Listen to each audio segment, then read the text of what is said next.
আসসালামু আলাইকুম। সুন্দর আরেকটি ভিডিও নিয়ে আপনাদের সামনে আমি।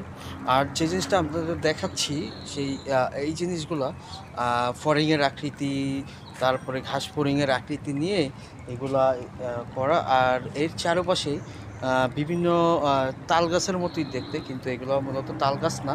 আর চারপাশেই এগুলা দিয়ে বেষ্টিত করা এই এরিয়াটা। আর এখানে মোটামুটি সব কিছুই লাইটিংয়ের উপরে ভিত্তি করে করা। আর সব কিছুই মূলত পরিবেশের ভারসাম্যের সাথে মিল রেখে সব কিছুই করা।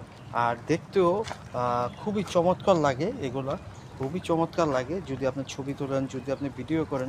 এই এই পাশটা দেখেন, খুব একটা মন্দ না, কি বলেন, খুবই সুন্দর একটা পরিবেশ, ঠিক না? আর দেখতে খুবই ভালো লাগে। যদি আপনি আসেন, আপনি দেখতে পারেন যে খুবই অসাধারণ একটা ভিউ এখানে আসে ছবি তোলার জন্য, ভিডিও করার জন্য। তো বলতে গেলে এক কথায় অসাধারণ একটা জায়গা, খুব সুন্দর একটা জায়গা।